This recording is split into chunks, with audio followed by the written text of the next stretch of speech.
Good evening friends, this is Professor Vishal and in today's session we are continue our first chapter, that is some basic concepts of chemistry.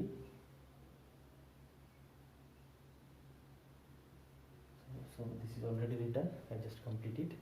Some basic concepts of chemistry. Okay. So in last lecture we started our this chapter basic, we almost cover all the basic things. Now in today's session we are going to discuss about the one law is remaining from our last session, that is law of chemical combination. So we already learned 4 laws, isn't it? So we also seen that how these laws are stated, and there are basically total 5 laws. First law is law of conservation of mass. Second one is the law of fixed proportion, we called it as a law of constant composition also. Then third law is law of multiple proportion. Fourth is law of reciprocal proportion. So all these 4 laws we have seen with the help of some examples, okay, and their statements also. We try to understand their statement, and we give some of the examples of these laws. Now in this lecture I am going to discuss about the 5th law. Then we will see Dalton's atomic theory. Dalton is the first scientist who put forth the atomic theory, or who first discuss about the atoms. Then we are going to discuss his postulates, or what we can say assumption of Dalton's atomic theory, then drawbacks of atomic theory, then Dalton's atomic theory. Then we will proceed to understand the we are going to see the modern atomic theory, what are its assumptions. After that we are going to discuss about the Avogadro's hypothesis. So in this way we will proceed in this lecture. So I will start with 5th law, that is remaining last law of our law of chemical combination. So that law is not nothing but Gay-Lussac's law.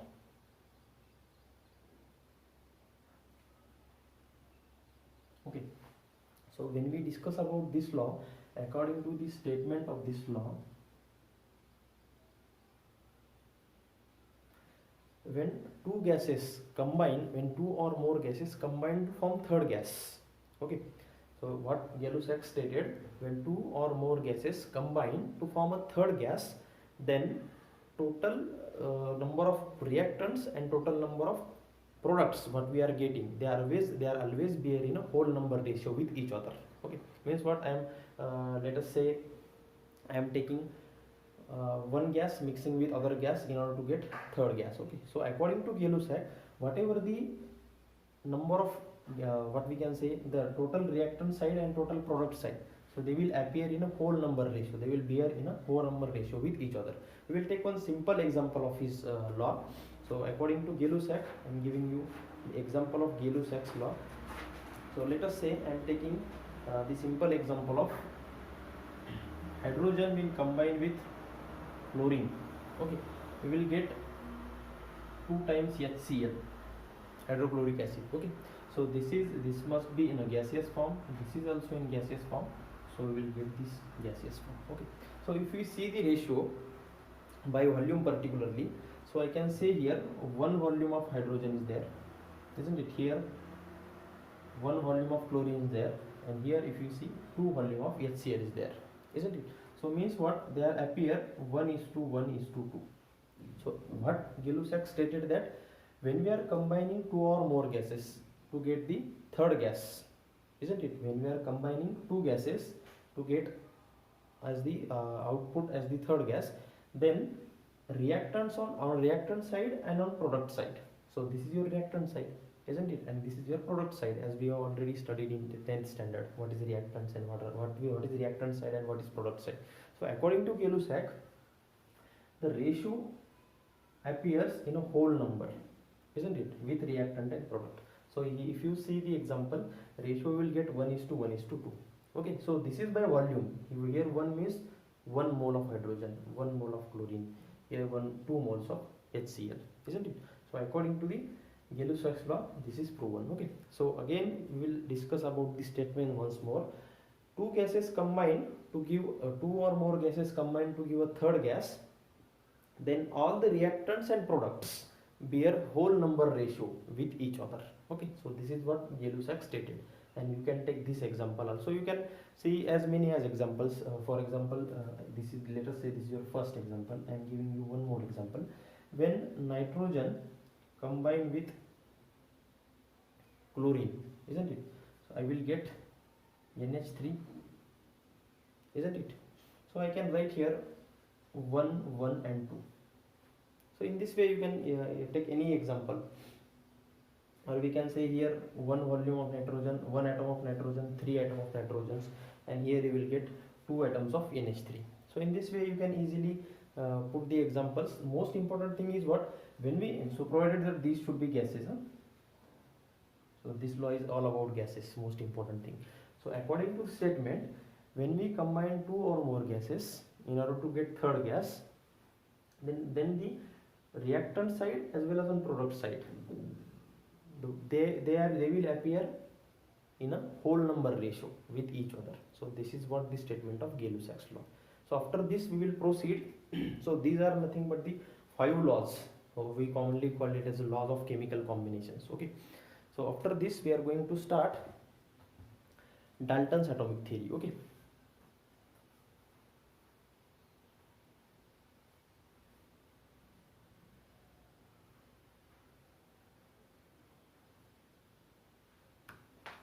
Sorry.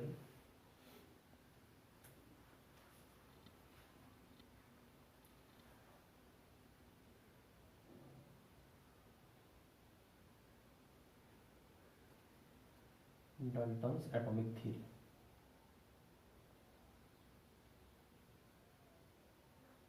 See, Dalton is the first scientist who put forth, who discuss what exactly the atom is. Okay. So we firstly discuss about the atom. So this theory is most important, we can say. This is the basis for all other atomic models, we can say. Okay. So according to Dalton's theory, there are some assumptions. We will discuss these assumptions one by one. I'm going to write right here assumptions.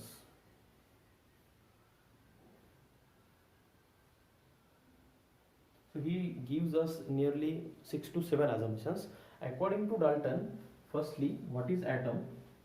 As I told you, Dalton is the first scientist who gives us what exactly the atom is, who tell us about the to the universe what exactly the atom is. Okay. According to the Dalton, atom is smallest indestructible particle.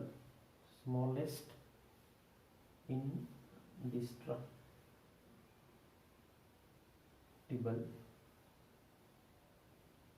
particle in the universe. Okay. So this is first postulate or assumption, we can say. Second is what, atoms of same element are same. Third postulate stated by Dalton is atoms of different elements are different.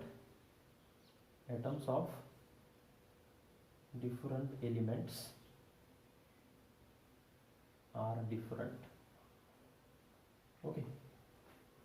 Next, according to Dalton, atom is smallest unit which is taking part in a chemical reaction, we can say. Atom is smallest unit which will take part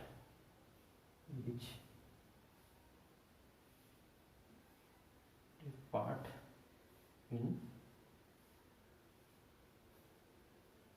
chemical reaction. Okay. Then according to Dalton, fifth assumption is that atom can never be destroyed, or atom cannot be produced or can never be destroyed. Okay. Atoms can't be produced or destroyed. Then next assumption of Dalton theory is what? In any chemical reaction, there is a combination, there is a separation or a rearrangement of atoms. We cannot create new atom according to Dalton. So these are nothing but the postulates, or we can say assumptions of Dalton's atomic theory. Now after this we are going to discuss drawbacks. Okay. So despite of some of the drawbacks, but Dalton's theory is the most important theory in chemistry, we can say, because he gives us first definition or first idea about the atom. Okay. So according to him, atom is the smallest indestructible particle. Atoms of same element are same. Atoms of different elements are different. Then fourth one is atom is the smallest unit which takes part in the chemical reaction. Then sixth one is fifth one is atom can be produced, cannot be produced. Here can't is there. Okay, so it is atoms cannot be produced or destroyed. Okay, so one more and sixth one I am not writing here. In any chemical reaction, atom combination, separation, or rearrangement of atoms takes place. And one more assumption I just forgot here to tell you about. Atom of two or more same kind of atoms or different kind of atoms combine to form combined atoms. We can call it as a combined atom. Definition of combined atom. Use the definition of combined atom. We then call it as a molecules, isn't it? Means what? Atoms of two or more same kind of atom or different kind of atoms combined to form compound atom. For example, let us say, so this one is the hydrogen atom, this one is the oxygen atom. When they will combine, they will form compound atom. So we called it as a molecule of water, isn't it? So these are the 7 assumptions given by Dalton to all of us. Okay. Then after this we are going to discuss about the drawbacks of Dalton's atomic theory. Okay.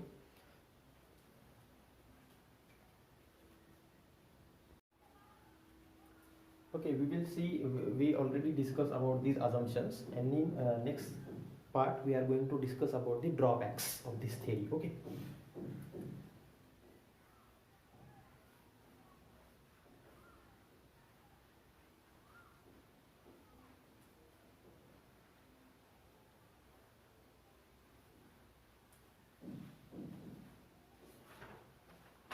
When we discuss about the drawbacks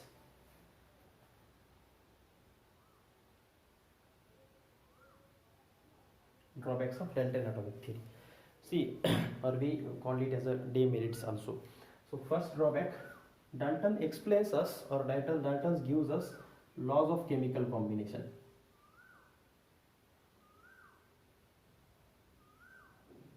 But he does not explain us, or we can say he fails to explain law of combining volume. Law of combining volume.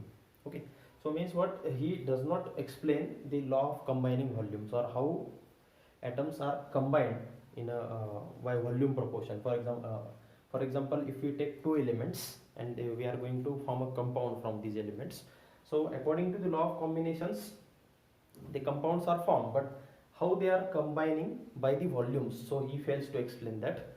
Then second drawback of Dalton's atomic theory is what?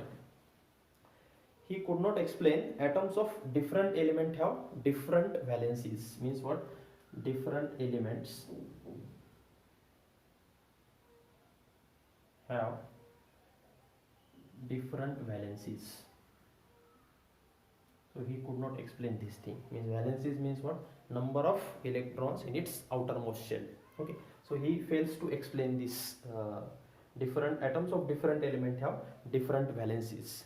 Then third drawback is, he told us that elements are combined to form compounds, but he does not explain, or he fails to explain what is the necessity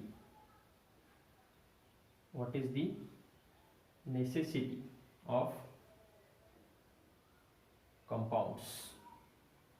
Okay, according to the law of chemical combination, we have seen that atoms are combined by a fixed ratio of weight and volume, we will get compound. But what is the necessity of compound? He fails to explain the necessity. Okay, then when we discuss about one more drawback, he fails to explain atom combining, as we already discussed here, combination of atoms, or why atoms need to be combined. So what exactly, how they are combined, what are the various types of force of attraction in between atoms, so that they will combine. So he fails to explain that concepts also. So that is fourth concept, atom combining. Okay, so he could not explain the force of what are the various forces which are responsible for combination of atoms. So these are nothing but the drawbacks. Along with the assumptions, we have studied these drawbacks. First drawback is, he gives us law of chemical combination, but he fails to explain laws of combining volume of the elements. Then he, according to him, different elements have different valencies. Sorry, it is not according to him. He fails to explain these concepts also. He could not given us the clarification on different elements have different valencies. We can write here he fails to explain or he didn't explain. I just writing it down in a simple format. Just I will provide you notes then. He didn't explain different elements have different valencies, or he didn't explain the reason, we can say. Then third drawback is what he fails to explain what is the necessity of compounds. We have studied that elements are combined in a different proportion, we will get compound. So what is the necessity of compound? He could not explain us. And again he fails to explain the what are the forces so that atoms are combined. Okay, so these are nothing but the drawbacks of Dalton's atomic theory.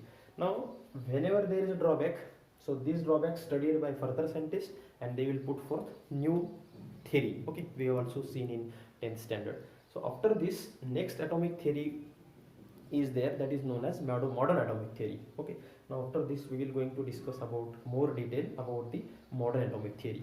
Okay.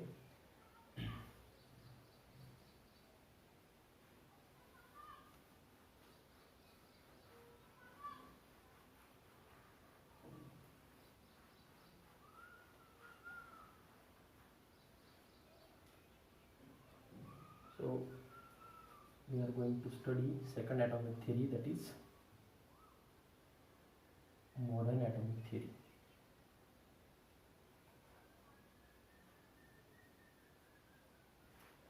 See, according to the we will discuss the assumptions of this theory. First assumption, according to modern atomic theory. So there is a difference between modern atomic theory and Dalton's atomic theory on various parameters. First parameter we are going to discuss about the atom. Sorry, let me write it down in the correct way.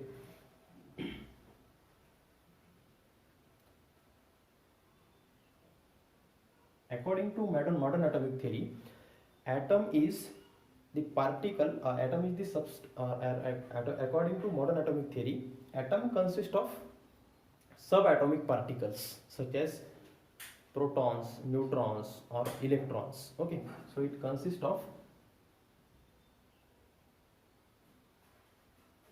subatomic particles.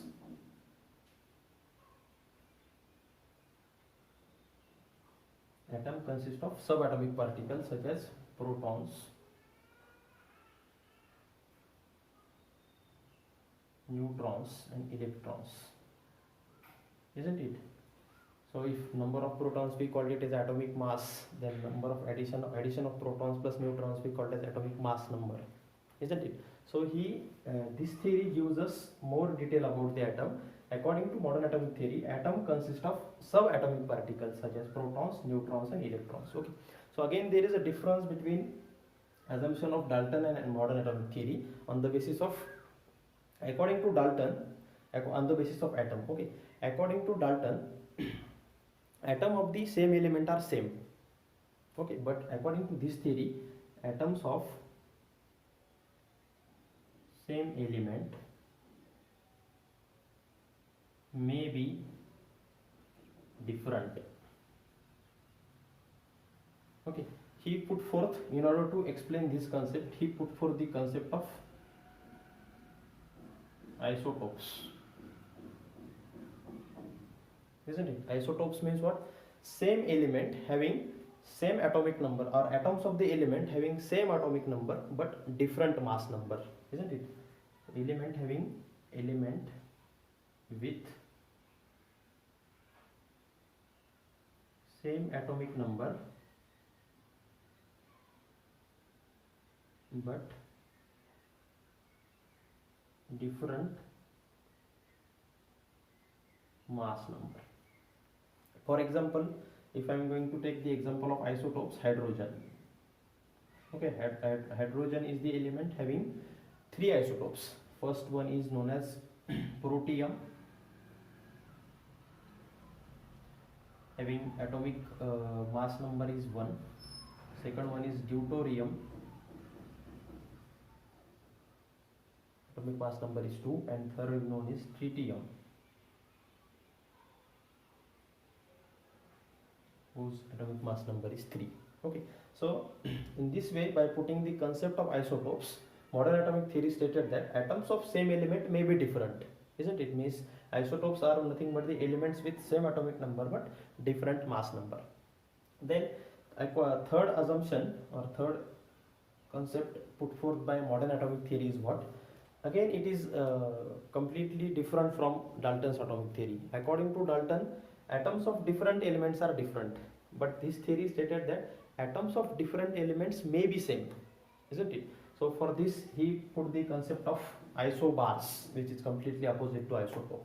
Okay, I will write it down here. So these two are the basic ideas of the first. He told about the atoms. It consists of subatomic particles. Atom consists of subatomic particles such as protons, neutrons, and electrons. Then atoms of same element may be different. This is completely opposite to the Dalton's atomic theory. So he put forth the in order to justify this statement, he put forth the concept of isotopes. Isotopes are nothing but the elements with same atomic number with different mass number. Okay, again I will repeat, atomic number is what? Total number of protons inside the nucleus, and atomic mass number is what? Mass number is nothing but the total number of protons and neutrons inside the nucleus. Okay, now we will discuss about the third point of this theory.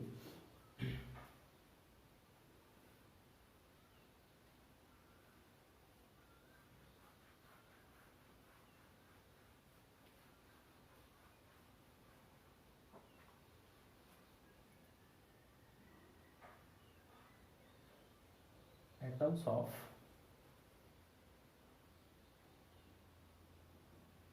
different element may be same.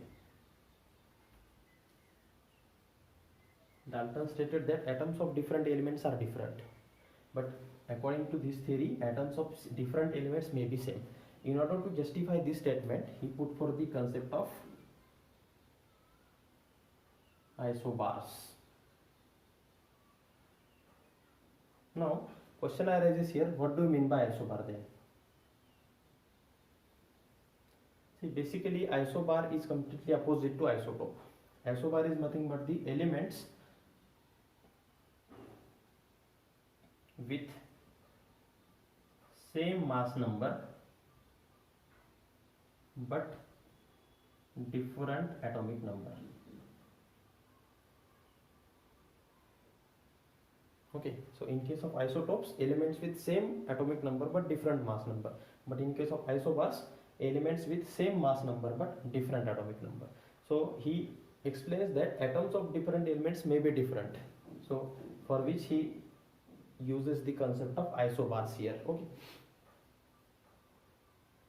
then according to this, this is third assumption of this theory. Fourth assumption is similar that of the assumptions made by Dalton's atomic theory, that is the atoms are the smallest unit which are taking part in a chemical reaction. Okay, so we can write down here, atoms are smallest element, atoms are smallest element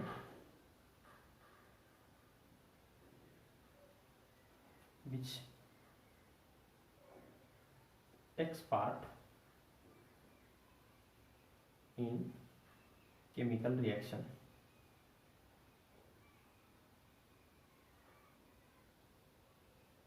Okay, now fifth assumption given by this fourth assumption is similar in case of Dalton as well as modern atomic theory. Okay. Fifth assumption given by modern atomic theory is what?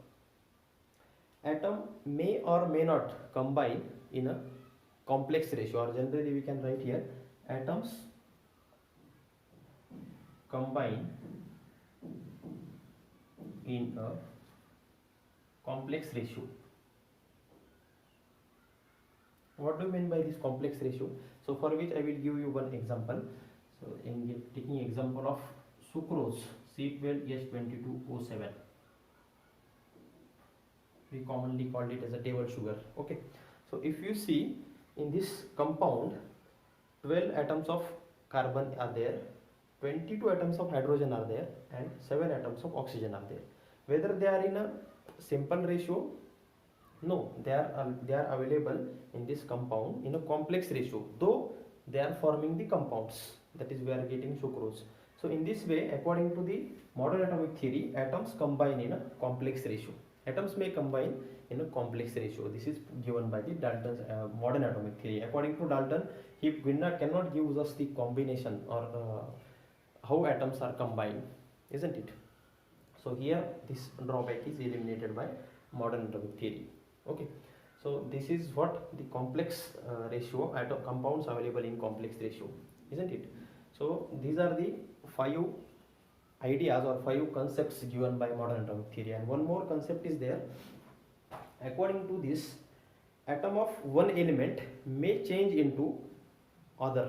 So this is again most important. Just I am writing this here.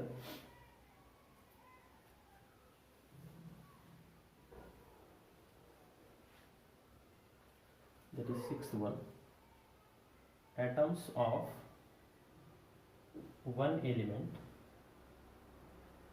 can be converted into others, or may change into